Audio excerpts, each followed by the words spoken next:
Φίλες και φίλοι, οι κάτοικοι της Αγλαντζάς ανησυχούν. Ανησυχούν για την ποιότητα της καθημερινότητάς τους, για το βιωτικό επίπεδο που η Αγλαντζά επιφυλάσσει για τα παιδιά τους. Εκφράζουν την απογοήτευσή τους γιατί η σημερινή δημοτική ηγεσία αδιαφορεί για την καθαριότητα. Αδιαφορεί για την οργάνωση και συντήρηση του οδικού δικτύου. Αδιαφορεί για την αποπεράτωση ακόμη και των βασικών έργων. Αδιαφορεί για την ανάπτυξη και συντήρηση των πάρκων και των χώρων πρασίνου.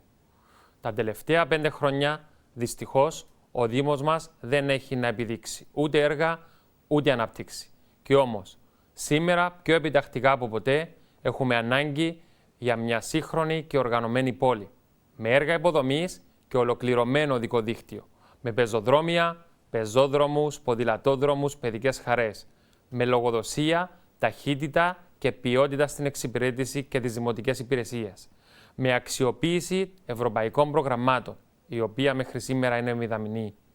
Φίλες και φίλοι, έχουμε στο Δήμο μας μερικούς από τους πιο σημαντικούς θεσμούς της Κυπριακής Δημοκρατίας. Την αστυνομία, το ΡΙΚ, το Γενικό Νοσοκομείο, τόσους άλλους. Έχουμε το Πανεπιστήμιο Κύπρου, έχουμε το ΜΟΛ, αλλά και τα πιο μεγάλα πάρκα της Λευκωσίας. Δεν έχουμε αξιοποιήσει ορθολογιστικά τίποτε από όλα αυτά.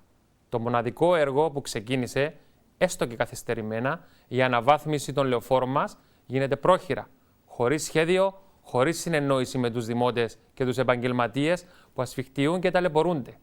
Στόχος μου είναι να κάνουμε ένα νέο ξεκίνημα για την όμορφη πόλη που ονειρευόμαστε. Με σχέδιο, με πρόγραμμα, με συνετή οικονομική διαχείριση. Με αξιοποίηση της δημοτικής περιουσίας προς όφελος των πολιτών. Με λογική, σοβαρότητα και μετριοπάθεια.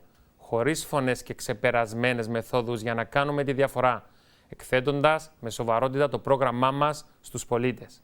Αυτό κάνω κάθε μέρα, από γειτονιά σε γειτονιά, από σπίτι σε σπίτι.